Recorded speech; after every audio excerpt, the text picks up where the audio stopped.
इंजरियाँ तो part of the game है कि लेकिन फिर भी मैं ये मानता हूँ कि जो इंजरी जानबूझ के आ जाती है, जैसे आपको डाई मारने की ज़रूरत नहीं है और आप डाई मार दें और उसमें इंजर्ड हो जाएँ, तो वो अवॉइड कर सकते हैं प्लेयर। या क्योंकि मैंने बहुत बार देखा है बॉल के पीछे भाग रहे हैं, बाउंड्री हो गई है, फिर भी ज़बरदस्ती की स्लाइड मार रहे हैं। अगर वो पैर फँस गया तो घुटना कुछ हो जाएगा या आप शोल्डर के बल अगर गिर गए तो शोल्डर डिस्लोकेट हो जाएगा।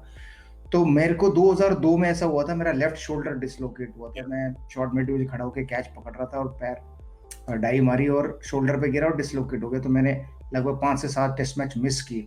तो उसके बाद से ये ठान ली थी कि यार बेकार में फालतू में डाइव नहीं मारनी।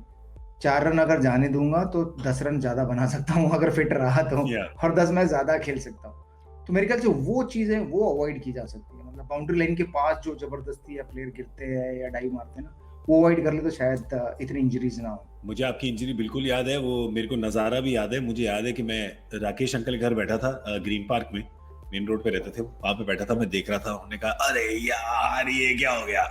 और इतना तो उस वक्त मेरे ख्याल से हम भी नए ताज़े ही खेलते रहते थे ना थोड़ा बहुत स्पोर्ट्स, तो वो देख के थोड़ा पता लग जाता है जब आउच हो ना अपनी बॉडी में, तो आपकी बॉडी भी आपको बता रही है कि जो आपने सामने देखा है ना, ये थोड़ा सा ये भारी भरकम लग रहा है। जैसे कि लोगों को हुआ श्रेयस अय्यर को देख के पिछले मैच में, समझ गए थे लोग उनको देख के जब वो जा रहे थे बाहर से कि ये आउच हो गया, ये तगड़ा आउच है।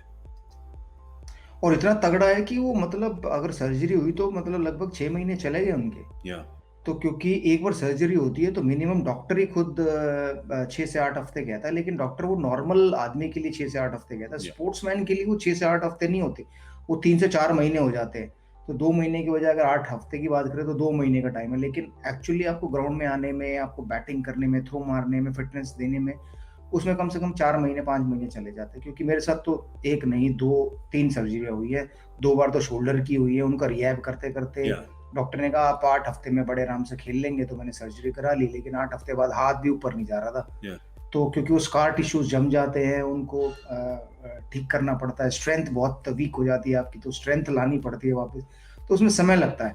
तो मेरे ख्याल से श्रेयस अय्यर की अगर सर्जरी होती है, तो टाइम बहुत लगेगा, मतलब 3-4 महीने उनके, तो वो खराब हो जाएँगे। तो बिल्कुल। और अपडेट आया अगर है कि अवॉइड अवॉइड करते तो बढ़िया है। या आईपीएल में नहीं जी। होंगे, और आईपीएल में नहीं होंगे मतलब एक तो उनको झटका लगेगा, क्योंकि अगर जैसे वीरू कह रहे हैं 6 महीने के लिए आउट हो जाएं तो फिर तो वर्ल्ड टी20 के भी लाले पड़ जाते हैं कि वहां तक भी फिट हो पाएंगे या नहीं। पर ये आईपीएल से जो गए हैं, दिल्ली कैपिटल्स के लिए बढ़िया कप्तान रहे हैं, टीम ने टर्न अराउंड किया है, पिछले साल फाइनल तक लेके गए हैं उनको, ये उनको भी चुभेगी बात और दिल्ली के फैंस को भी चुभेगी ये बात। बिल्कुल, मतलब दिल्ली के ओनर्स को तो 100% चुभेगी और दिल्ली के फैन्स को भी, क्योंकि एक कप्तान था जो 2 साल से कप्तानी कर रहा था, फाइनल तक पहुँचे थे, इस बार फाइनल हारे हैं, तो उनकी जो परफॉर्मेंस थी वो बेहतर थी एज़ अ कैप्टन। तो कहीं न कहीं अपने कैप्टन को तो मिस करते ही हैं, बट ये है कि एक और प्लेयर भारतीय खिलाना पड़ेगा। क्या उनके स्क्वाड में श्रेयस अय्यर जैसा कोई रिप्लेसमेंट है जो बैठा है? अजिंक्य रहाणे ज़रूर बाहर हैं, तो उनको शायद इस बार पूरी आईपीएल खेलने का मौका नंबर 3 मिलेगा पे थे अगर आप। वो खेलते।